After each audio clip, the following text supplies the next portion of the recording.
I'm Jillian. And I'm Natasha.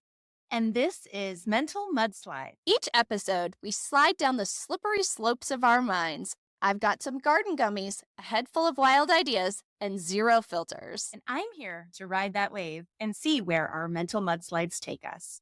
It's all about fun, unexpected turns, and a deep dive into the wacky and wonderful. So, Natasha, you had to take a personality test for a work thing recently. How did that turn out? did. Well, funny you should ask. I took a screenshot of it because I knew I would forget.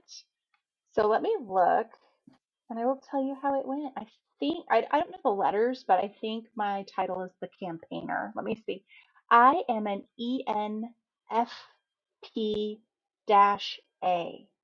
So I am a diplomat, an idealist, also known as an advocate and the discoverer. Ooh. So, interestingly enough, when you told me that you were the campaigner, I was like, wait, I'm also a campaigner. Hell yes! But I am the ENFP-T type. And this set me off on a little journey of looking into those types. I was like, oh my God, is that why we're a match made in heaven? Like, because It you and must I, be. since the day we met. And then I started to really look at how do different types, how do they get along with the other types, Yeah, like all the right? Myers-Briggs types, right? Yeah. Yeah. And I was telling Mr. Jillian how you and I were the same type, and I thought that was really crazy.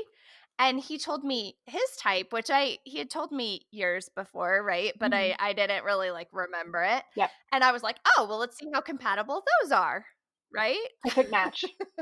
Perfect match.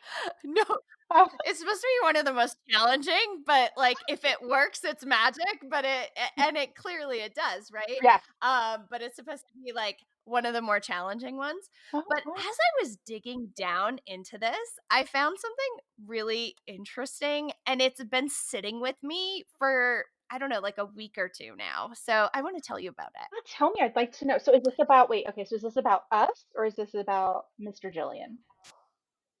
It's about Mr. Jillian. So he told me he is an ISTJ. Okay. So not a single letter in common. Not a single letter in common. Not a single one.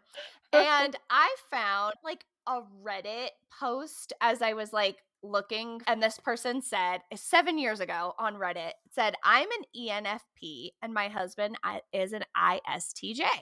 Best analogy for our relationship is probably a coloring book. I'm the color and he is the lines. And when I heard that, the thing that I thought was, I was like, oh my God, I would be so offended if somebody made that analogy and called me the lines. I would be pissed. But he's your container. I love that. And so I asked him if he was offended by being called the lines when I got to be the fun color. And he was like, not at all. He's like, girl, I am structured. I am here. I am defined. This is me. So would you be offended if somebody tried to call you the lines in the coloring book? I'm curious if our similar personality types, if somebody said, I'm the color and you're the lines, would you be like, what the fuck? That's no fun. Well, if somebody said to me that they were the color and I was the lines, I would just say absolutely incorrect, not true. Like, I don't know if it'd It's be, true. but if somebody just said to me that you were the lines in a coloring book, I think I'd be okay with that, so long as they weren't the color. Like, do you know what I mean? Like, I Mm. feel like I have some of that side to me, like I can be somewhat linear and analytical in a lot of my thinking and processes. Um, but it's obviously very secondary to my color, my coloring out inside the lines, outside the lines, spitting on the paper, see what happens to the color. Like, yeah, I think I'd be okay. So long as somebody else didn't try to say, well, I don't know. You know what, Jelly Beans, if you said you were the color and that I was the lines, I might be okay with that. But I don't think a lot of people would I allow to be the color in the conversation. I'd be like, absolutely not. Just totally false. So my lines, the best I could do for lines is probably like one of those like number to number line drawings where you have to like fill it in. Like there's a structure, Yeah. but you got to fill in your own lines. I am all the color, like all the Sure. color. But I just thought that was such an interesting thing because the moment I read it, I was like, "Oh, how embarrassing if somebody were Did to you call me really? the Oh my lines." Like, God. I seriously, like, I was like, "Oh my god, I would be so sad." I would be like, that would crush my soul. That's so crazy because when you said that, well, first I didn't think about like being the lines. I just thought like when you said it, I was like, oh my God, what a like a perfect like description of like you guys as like a couple. Like coloring books suck without color, but also coloring books are not a coloring book without the lines. It's just a blank piece of paper, you know? And so like it can at least give you as the color something to like stick to should you choose to. You have the option in the coloring book to go down this particular path, right? And then like make it your own. Right. So that's what I was thinking. I didn't think about whether or not I would want to be the lines because obviously, I mean, obviously you're not. Like,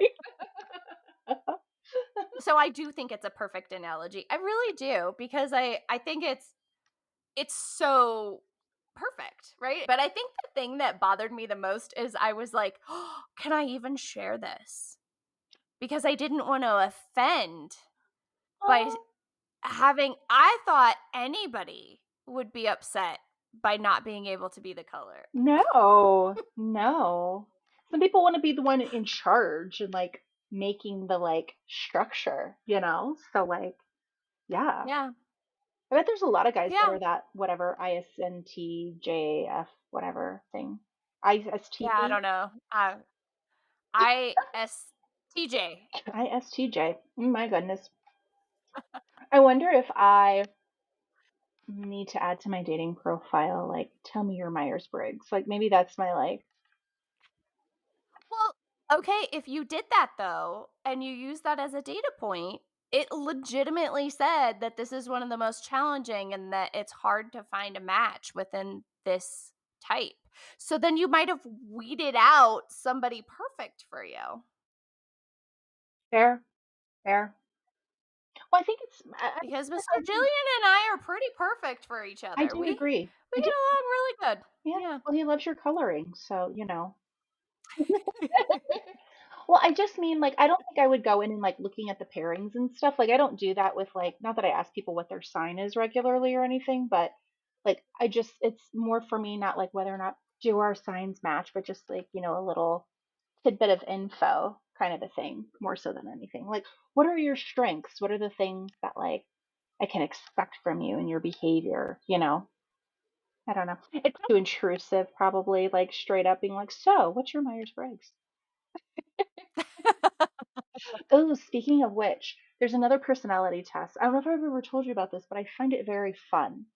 It is the personality test about like which body part, when you take a shower, what is the first thing that you wash? Like what's the first part of you that you bathe? And there's actually a personality test that goes along with it. So depending on what a person says is the first thing that they like wash on their body, is supposed to like be a little bit indicative of part of their personality traits. Did you have I ever told you about Okay. No, no, I've never heard this. And now I'm sitting here like trying to like pantomime going through the shower. I'm like, okay, wait. this? So I'm gonna Mhm. get in there. Yep. I'm gonna like have the water spray on the front and then I turn around and like let it spray on the back. And then 20 minutes later I'll finally move and actually get to work. Right? I'm just kidding. There's nothing in here there's nothing in here that says forget about it. Like it is one of like the body parts and there's like the most typical ones and then it tells you what they mean. So, Feel like I'm gonna start like neck chest, right? Maybe go up to my shoulders or do okay. like my abdomen. Either one. I can't really All right. I So let's go until I take another shower, I'm not gonna know. all right. So we'll go with chest. Okay. Mhm. Because that was the first thing that came to mind for you was chest. You started doing the motion, I yada yada. So If the first thing you do is wash your chest, then it's all about confidence for you when you find yourself gravitating towards your chest immediately when you step into the shower. It's likely that you are very much comfortable in your own skin whenever you start scrubbing your chest when you are taking a bath. You are someone who likes to be very straightforward about your thoughts and opinions, and you also have a very pragmatic personality. You are very independent, and people are often inspired by your self sufficient personality. You are a go getter who always works hard for what you want. Oh, I mean, yeah. What was your answer, hair. Natasha? Hair, because I am a very linear and like logical, like when it comes to processes, I'm very logical and like what is the most efficient and effective process, right? So that's why like in my dishwasher, when I put my forks and my spoons and all of that, all the forks go in one little basket, all the spoons go in another, because that way when I unload, I can grab all of those at the exact same time and pull them out and put them away. And I don't have to like fiddle through like the silverware to figure out, oh, okay, let me get all my spoons. These go here. I grab all the spoons and they all go into the thing like together. So Hmm. I'm a hair person. So if you are someone who immediately washes your hair the moment you step into the shower, then you are definitely someone who is obsessed with order, structure, and discipline. You take a top to bottom approach in bathing, and you carry that kind of structure with you into your daily life as well. You are also very practical. You have a very strong opinion on things, and you firmly believe that your mind is one of your greatest assets. You do a lot to take care of your brain, and you are never one who is shy about sharing your opinion with other people. So, babe, it's gravity. Like Hmm. I wash from the top. I do top to bottom because gravity carries the dirt down the body. I'm washing down the body, right? So I don't like wash Yeah. like the middle of my body and then go back up to where it's dirty up top and wash that, and then it goes back over where I just cleaned. Like I go top to bottom. That totally makes sense, but I do not wash my hair every time I shower. I wash my hair like once a week. So that's probably like gonna play into like a weirdness because if I were taking a wash your hair shower, I would start by getting my hair wet for sure. That would be the first thing to do, but I don't do that every time. But you wouldn't wash it. You would just get it wet. No, I probably would wash my hair You first would. if I was gonna wash my hair kinda Okay. thing. Yeah, it's kinda yeah, but let's just put this out there. There's no rhyme or reason really to what I'm doing in my showers, which kind of follows my fucking life now, doesn't it? Yeah. Some days I'll do this, and some days I'll do that. And the version I found of this is not the full version. So I can't read you the one about abdomen because there's also this one only has like five of the most common body parts, but the other one of this also is like, what if you wash your like What if you wash your butt first? right, or what if you wash like your Just genitalia for first? shits and Like giggles. yeah. What if you wash your nether regions first, right? Like that kind of thing. Mhm. So but yeah, anyway, so I Yeah. always thought so I do ask people, I'll ask them like, hey, so what body part do you wash first? Be like, mm-hmm, judging you. Judging. Judging. That's such an interesting question. I feel Yeah. like I should take that to the streets. Take it to the streets, girl. Just go and be like, "Excuse me, which body part do you wash first?" You wash your balls first. Because that's an insecurity issue. I'm just kidding, I have no idea. I don't have that version of it up, but That's oh my funny. gosh. Bought some new pants because my pants weren't fitting anymore. Um, the dress I wore to Vegas is like a potato sack on me now. So I'm like going through and like figuring out all of the like things that fit and like what am I gonna do? And I realized you can tell when you really like something when you buy it twice in different sizes. So Mhm. like my favorite jeans I have repurchased in a new size, and it kind of feels a little bit like a waste of money in a way. Like if you're gonna buy something new, maybe make it different. But I'm like, these jeans, like so it feels kind of silly. Would you do that? Would you like rebuy the same thing in like multiple sizes? I don't have anything that's like that. Unless I had to go up a size, then maybe. I feel like I might, if I had to go down, I feel like then I would want something new. But I feel if I went up a size, I would be like trying to hold on to where I was. But if I had to go down a size, I feel like I would be like, oh, this is fresh and new and exciting. So I'm going to get something fresh and new. Again, see, No, Natasha, I don't have a rhyme or reason. no, I literally tried on like 10 pair of jeans and it wasn't already happening. And I was just like, what the fuck? Like I've never done that before. So I'm like, I don't know. I just felt silly about it, but whatever. I feel good in them. I feel confident. That's You know, awesome. it's all about it's all about the confidence. You know, it was 5 So years ago that I ran my last half marathon. 5 years ago yesterday that I actually ran my last half marathon that I trained for, which was the one in no. Vegas. I did more after that, right? But I didn't train for them. I just like showed up and did them, like showed up and ran a freaking Spartan with a no training. What? That is so foreign. First of all, I hate running. So to just randomly show up at something and be like, yeah, I'm gonna fucking run. No, thank No. you. What? So I had signed up. Okay, so 2019, November 2019 is when I did my last half marathon that I ran in Vegas. It was the rock and roll half, right? And I had signed up for a bunch of stuff to happen in 2020. But what happened in 2020? The panorama. Oh yeah, yeah, yeah. Yeah, the panorama. Yes, It came through. it It did. came through. So all the I have races. not been down. I've not been back down to my 2019 size since 2019. I've gotten Well, close, but no cigar.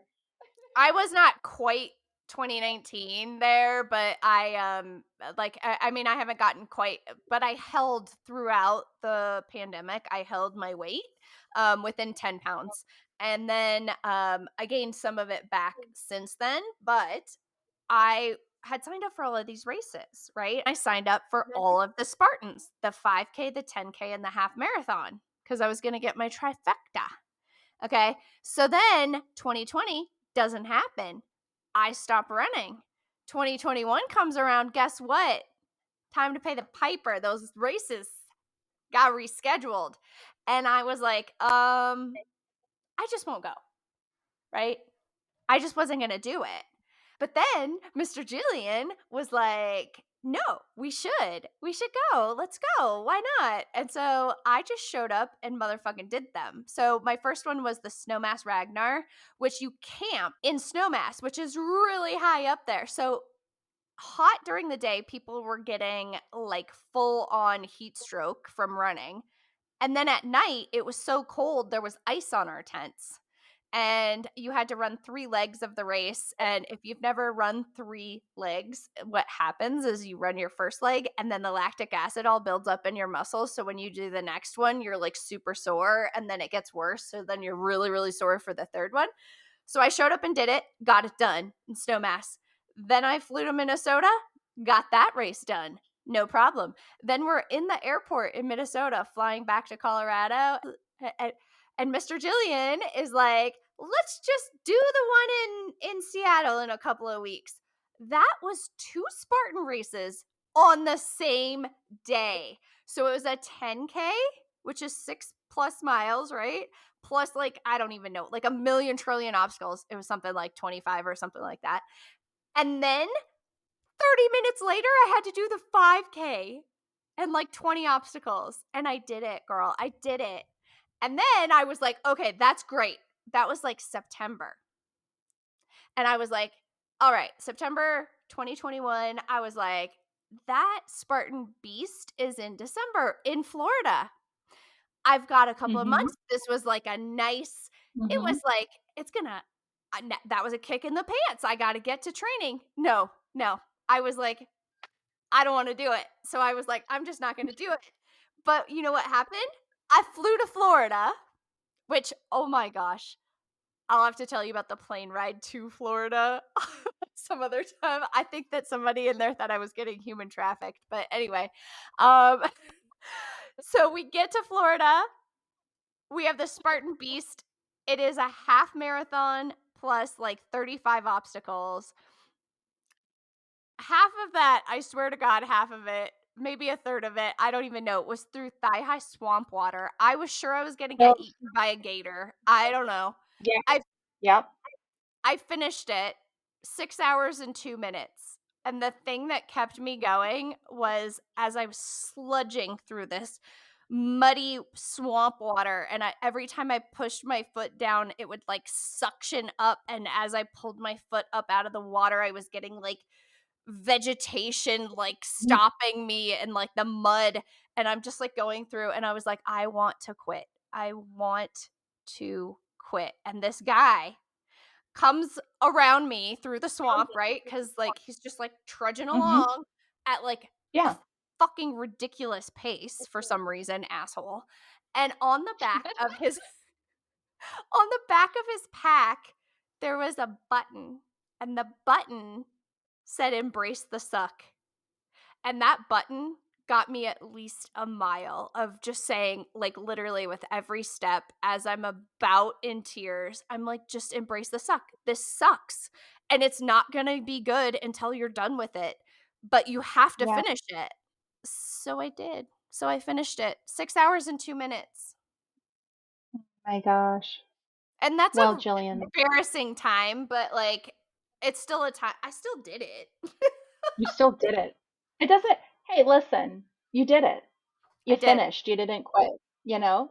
Yeah. You could have, said, sorry, I'm out, but you did it, no matter how long it takes. So, do they have anything like that that does not have running? Because I think maybe obstacles I might want to do, but like having to run, no thanks. I have a vocal cord dysfunction. I have VCD, so running is very, very, very challenging for me. Um, I've tried, but I hate it. My vocal I cords will not participate.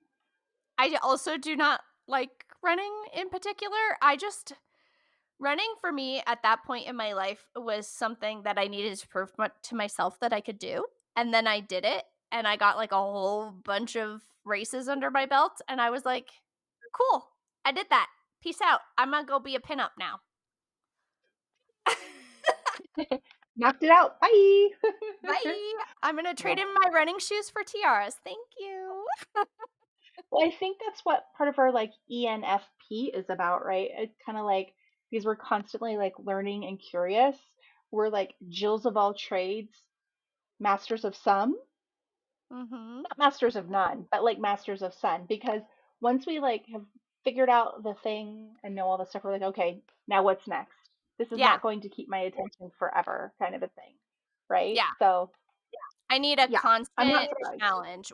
I would love to run. I just have to figure out. So my vocal cord dysfunction means that in times where you're supposed to be able to breathe deeply and heavily, my vocal cords actually close themselves instead of like opening. Oh. So basically, I'm kind of suffocating.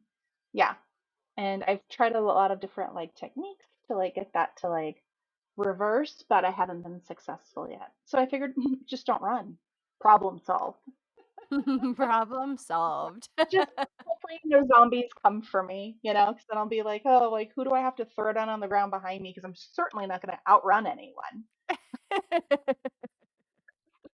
I could not outrun anyone right now. I think I would be like, "Oh, I'm definitely have fallen out of shape in these last few months with all the extra stress." Oh yeah, well that'll do it to you. That'll do it to you. Gotta figure out some Zen. Gotta figure out like how to Zen somehow. I don't know. Maybe some Buddhist temple stuff or whatnot. Meditation. I don't know. Have you ever meditated? I've tried a few times and what happens is I just like it makes me more stressed because I'm like, "Oh my god, all I think about is all the shit I should be doing instead of just sitting there doing nothing." So I end up like more stressed out than if I wasn't meditating at Oh, all. And I know that I should just push through that until I get like good enough that I'm not doing that, but yeah, I don't meditate well. I don't think I've ever tried. Oh. I don't know if I want to. So, do you I have a question about this.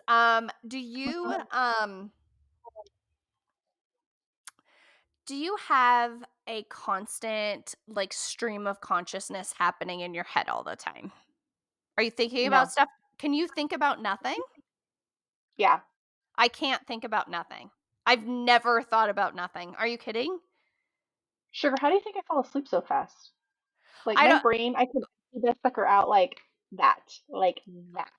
Well, you and Mr. Jillian have the ability to think about nothing. I have never heard nothing in my head. There is a constant like narration, like thought process. Like I am constant, like 100%. There's always a conversation with myself happening up there. Not like I'm talking back to myself. I'm not like certifiable or anything, but I'm just like thinking out loud in my head to myself. Yeah. Yeah, Yeah. your internal dialogue never stops. 100% never stops. Never, ever, ever, ever, ever stops. In fact, that's why I probably can't sleep because I don't sleep well. Probably. I was just wondering, how do you fall asleep if there's a voice continuously talking? Like I can, yeah, I like if I go to like a doctor's appointment and I'm sitting in the room waiting for the doctor to show up, I can just be like think of nothing until they come. Like when you say think of nothing, you're not like just thinking of like shapes or something, or like you're just like literally you can just shut your brain off. I mean, it's on. I mean, I'm not dead or anything, but yeah, I can like not have a thought process going on. I just don't understand it. Like I totally don't get it. Like I have no idea what that would possibly feel like at all. At all. Like I wouldn't want to. I could just stare at a blank wall. I don't want to and I don't do that, but I could and be okay. I'd be like, okay, I'm just gonna stare at this wall and nothing, just and have nothing going on. I just looked Yeah. at the wall when you said that because I was like, "Let's see what Uh-huh. happens." And I was like, "Oh, wow, I've really never noticed that pattern, and it's kind of interesting how the blue light is hitting it, and I wonder what the shadows are gonna do." Like, I mean, that is instantaneously what happens. And I think I've told you Oh, this before, but the way that my brain actually functions, it's like standing. Remember looking at like old newsrooms, like pictures of old newsrooms, or like a NASA space shuttle launch where there are like 30 TVs and they're all on something different. You're like, how could they possibly tell what's happening? That's what happens in my brain. oh my gosh. Yeah. So I have to choose which channel I'm paying attention to all the time. And then I take ADHD medicine, and what that does is it maybe gets it down instead of having like, I would say I normally have like 8 or 9 channels going, it feels like. And when I take the ADHD medicine, it gets it down to like 3 or 4 channels. So it doesn't feel as crazy. Um, and the very first time that I took the most effective medicine that I've ever been on, the very first time I took it, I actually like it got it down to like 2 channels and I started having a panic attack because I'd never felt that before. I'd never felt that amount of calm, and so it freaked me out so bad. I actually cried. Oh my gosh. Oh no, sugar. I'm like usually in the moment. I'm usually on one channel, one, Mhm. maybe two once in a while. I think I'd have an anxiety attack if I had I think 20 like TVs going. Oh my God. I think most people would, but like yeah, it's really weird. I have read to my children before because like I would read out loud to them, and I'm like looking at a book, reading the words, and I'm not saying the things that I'm thinking. I'm reading something else. Like I read Harry Potter to them, and I remember being like, I was totally thinking about something different, and I was like, did I just give them all of that list of stuff that I was thinking about? But no, I actually read the words on the page while thinking about something else. Oh my gosh. Well, that's a talent. You got to like bottle that somehow, figure out what to do with that. That's amazing. It's weird. That is I'm weird. amazing. I have a nice broken brain. Well, I feel like my brain might be a little broken. I I have a confession maybe? I don't Ooh. know. I've noticed some things changing like with me over time that I would never expect to change. I don't know. So, this is kind of be a little stupid to be honest, but so, you know those like videos, those like pimple popping videos? Like those like Mm, Dr. Pimple Popper and there's like pimples and like I don't know, all the other stuff. I can't remember what yes. they all are Yep. now, right? It's Mhm. whatnot like that. I used to like love watching those videos and I just found it very satisfying when they were able to get like everything out of like Right. the the hole, I guess, right? The the crevice or wherever it was. So I watched I don't know how long ago it was I watched those, but like I watched them. They were kind of like mind numbing, just like, whatever. And I enjoyed them. And then recently I watched one and I got queasy. It finally hit me that it was gross. And I never in a million years, Jillian, would have ever thought I'd have been one of those kind of people. Like I don't who am I? I don't even understand who I am. Like am I gonna be like scared of like scary movies now? Like, you know how some people can't watch scary movies because they like take it into themselves, like think Mhm. about it. I'm one of those people who like the second the movie is over and I go home, I'm done. I'm out of it. Like I'm all in it during the movie and I am scared during the movie, but as soon as the movie is over, it's out of my system, out of my mind. I don't like put myself in the shoes of and think about it for the rest of the night and like all of that kind of stuff. And so like this whole like I'm just like what else is changing about like what I like and what I do and I'm very nervous about it. Like is it a sign of something? Like is my brain shifting? What is happening to me? I feel like that might be a common thing because I feel like that I've seen those type of shifts in my own brain as well. Okay. I used to look at like I liked looking at like scary stuff or like gory stuff. Now I don't.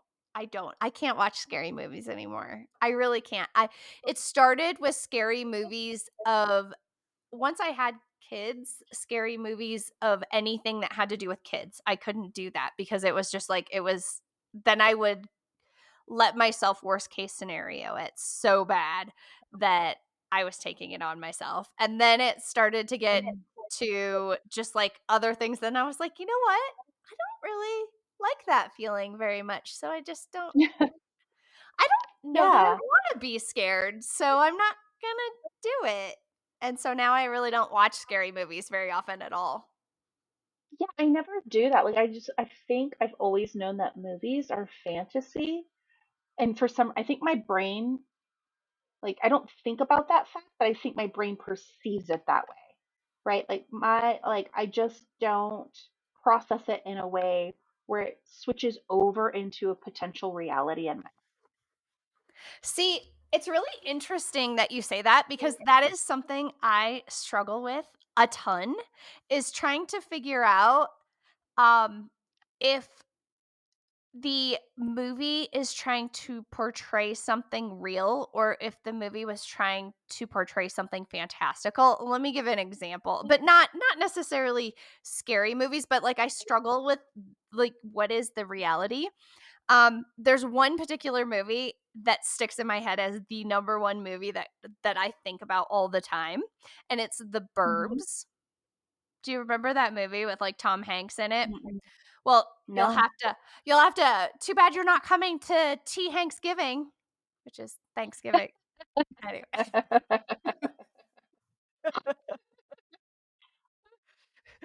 Yes, I am hosting Tea Hanksgiving. Um,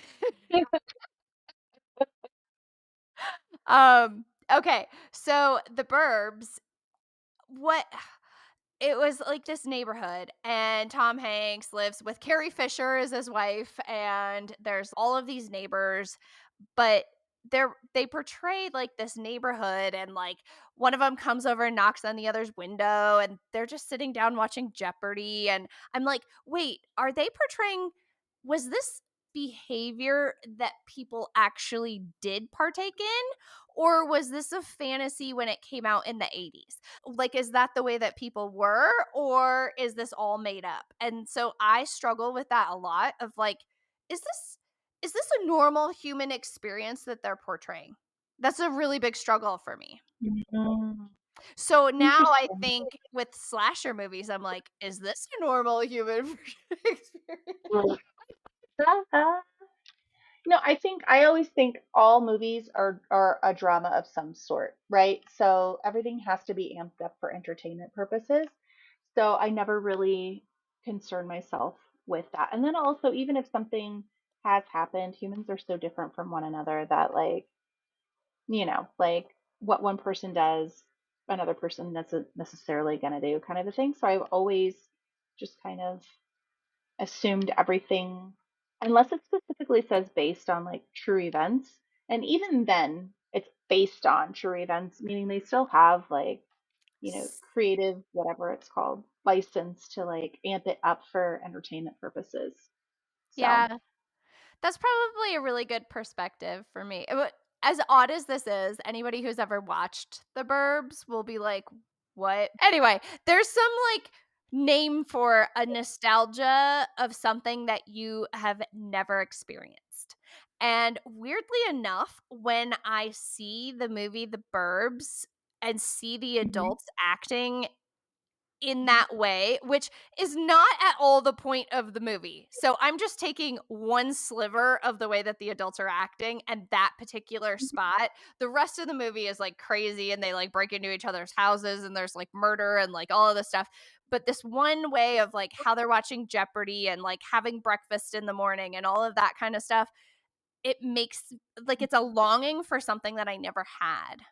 Which let's just talk about the biggest lie that television told us in our lives was having breakfast at your friend's house before work. Like, nobody does that. Not a single person could anybody imagine. If you think about like friends, they would like go and they would like sit down and be like, "Oh yeah, I got to head to work." Like, where was all this time that they had? They had so much time in the morning.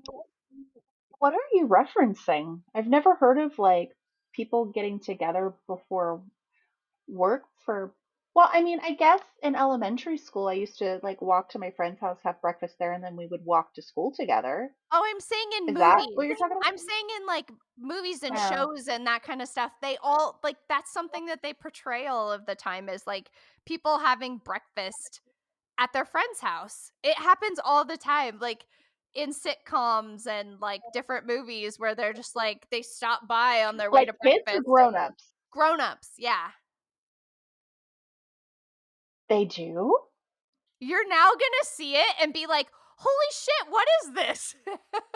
If you think I'm gonna watch any TV or movies, you are sorely mistaken, madam. I probably will never see this. Oh my gosh, that's interesting. Stop by for breakfast before you're going to work. Yeah, I guess I did that. I guess I did also do that carpooling as an adult. but you would stop in Am and I have the anomaly? breakfast? Yeah, because one of my best friends lived like 4 doors away from me, and we worked together like an hour and a half away from our house. So we would have breakfast together pretty often. I think that's an anomaly. You're weird.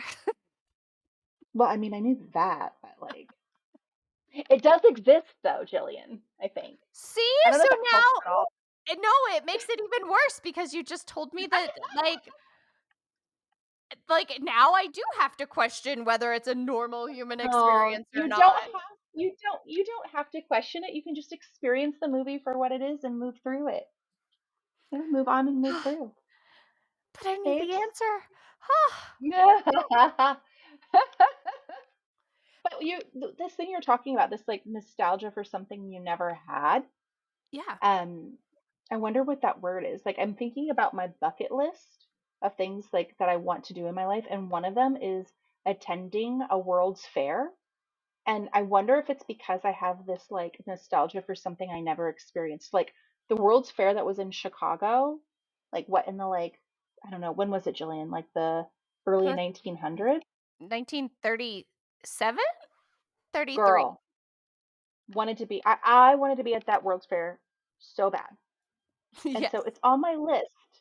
It's on my list Hmm. of like, and they're never going to be the same as that. Like, obviously, they're probably all now about technology, blah, blah, blah. But back then it was like, look at this crazy fucking house you can live in. Monorail, like, like Disney's monorail was there. And like, I think it was one of the first places that they had like, maybe, and maybe it wasn't the Chicago one that had the hot dog, but maybe like the New York one was the first place with the hot dog. Just like so many like back in like the original World's Fairs, so many firsts happened, right? Like I think the So Chicago one many. had like the Crystal Palace and like I don't know, probably getting the Chicago one and the New York one kind of mixed up together. But like I remember seeing those and being like, flying cars, what? Like I wonder if it's that weird nostalgia thing you're talking about Well, that is making that. there's a name for it which I can't find right now, but there's Mhm. actually another name for it, which is anemoia. Okay, Anemoia. I don't know how to say Is that. that is that what like people who get so into vintage that they want to live a vintage lifestyle for a decade that they did not experience? Is that same thing? So like people who are like currently in their like 20s and 30s living a life like it's in the 50s. Like their house is a 1950s house. All of the belongings inside, the way they dress, the way they interact, like all of that stuff. Is that anemoy? Enemy? Anemoy? Ano Anema I don't know how to pronounce it at all, so, I would have to, like, sound it out or something, but, yeah, I don't know if that's it. Yeah, but it says, yeah, there's like a whole article on it. It says this kind of imagination-based nostalgia is likely to be influenced by stories and propaganda about the past. So it's quite likely you have read or heard rose-tinted accounts of historical periods or places. See, where you're questioning if it's a normal human experience or not. Based on those accounts, your mind creates a simulation of what those places or times would have been like, and then you feel a yearning to experience them for yourself. So, Yeah, yeah. World's Fair, bro. World's Fair. Well, I don't have any delusions that a new World's Fair would be like the old one, Yeah. but just because of like how cool they were then, I wonder what they're like today, and like, so it's like on my little bucket list. But Yeah. yeah, That looking sounds so Well, I will say this, even though I got into vintage looks and everything, I never felt like I wanted to live in that time. You know, as much as I liked making myself a vintagey, I am not a vintage homeowner. I don't have a lot of vintage, like I have selected vintage items, but I'm not like trying to immerse myself into a vintage space, if you will. Oh, it was just a fashion choice, right? Like more so than like a lifestyle change. Yeah, it was a way that I liked to present myself. Yeah. Yeah. Do you have anything on your like do you have so my bucket list has kind of a general theme to it, but that one stands out to me, like the World's Fair one. That's kind of like Mhm. an anomaly, right? Yeah. So like do you have anything like if you think about your personal like bucket list, are there any Mhm. things that are on it that just seem completely like totally left field, don't make any kind of sense for your overall like list? No, not at all. And in fact, I recently was challenged to make a list of things that you wanted to accomplish before you die. And so I sat down to do it, and Hmm. Natasha, I cheated. And you're like, "How do you Oh. cheat?" Right? Yes. How do you cheat on your list of things you want to do before you die? So I literally sat there for a really long time and I was like, I don't like I've had all these great experiences. I don't necessarily have anything that goes on that list. I mean, I like enjoying doing things, but I'm not like, "Oh my god, I want to do this." I have that I want to go to Brazil because Hmm. in 3rd grade my teacher asked everyone in the class to pick a place in the world that you wanted to go. And I said Brazil, and it stuck with me ever since. So I definitely want to go there. I'd like to go to Australia and New Zealand and like a couple of different travel places, but I don't have a lot of things left on my bucket list that I haven't done. So I do want to go parasailing. Yeah, I'm thinking of like specific, because everybody has like travel destinations they want to go to, but like specific things to do, right? Specific events. So parasailing, that's one of them. Parasailing. That's one of them. And Okay. so then I cheated and I was like, what are things that people want to accomplish before they die? So I started looking at other people's lists. Oh my gosh. And Natasha, I was like, did it, did it, did it, did it, did it, did it. It was things like run a half marathon or like go in a hot air balloon or travel to all 50 states or, go to Hawaii, do this, do that. Like, and I was like, did it, did it, did it, did it, did it. Like literally I couldn't find anything, and I tried, like, a bunch of people's lists. I was like, "Okay, I don't really wanna get a tattoo, but, like, I do, but I don't, but I do, but I don't." Like, I mean, I could just go do that if I wanted to. I know I don't want to Right, enough right, to right, do right. it. Like, Right. so most of the things that I found, I was like, Get a tattoo is on somebody's bucket list. Okay, I just have to. Oh God, I have to tell you something. So I get that. I like the fact that you've done a lot of things on other people's bucket lists, and you're like, oh, did it, did it, did it. But I had an experience with somebody where I was like, hey, what are some of the things on your bucket list? And I don't want to like out this person, but I never thought a bucket list could be embarrassing. And I guess that person wasn't embarrassed by it, but like if I had been them, kind of like the coloring book with the colors, I would have been embarrassed. So let me see if I can give an analogy. Could you imagine if you were from like New York City and your bucket list was like, I want to try an authentic New York bagel. I want to go to the Statue of Liberty. I want to. What?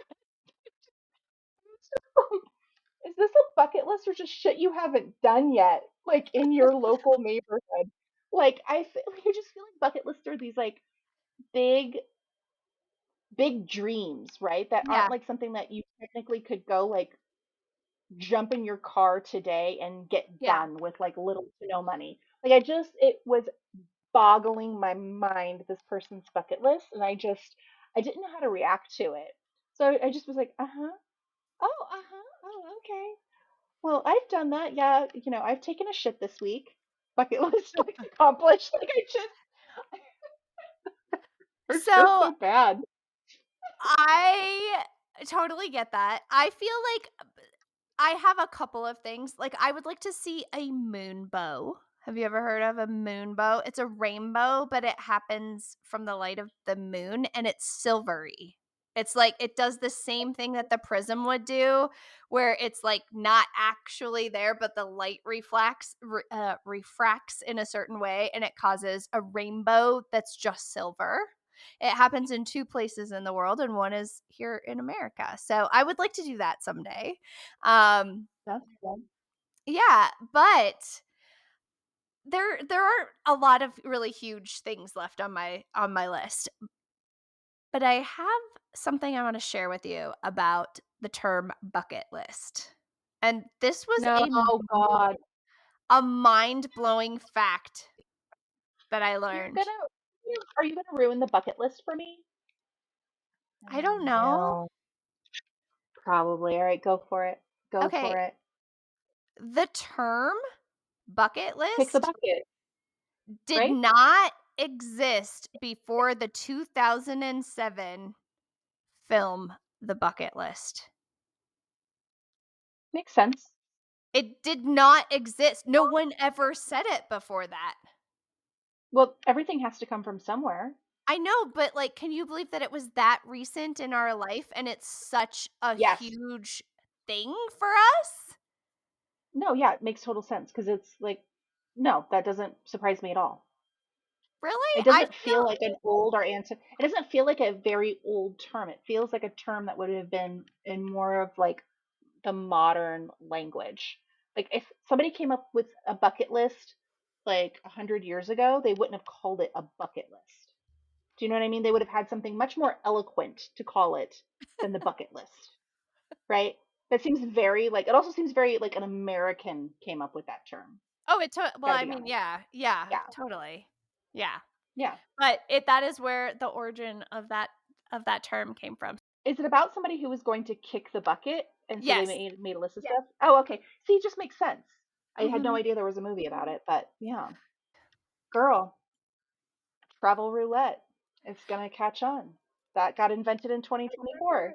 Okay, so I just want to give you a couple of things off of the first bucket list that I pulled up. So, swim with dolphins, ride in a hot air balloon, see the northern lights, sleep in an igloo, scuba dive, visit an elephant sanctuary, skydive, go whale watching, zip line, take a cruise, stay in a treehouse, visit a castle, learn a new language, parasail, dog sled, get a tattoo, walk the Great Wall, skinny dip. Skinny dip? Are you kidding me? I do that every Tuesday. Archery, see an opera, beekeeping, explore a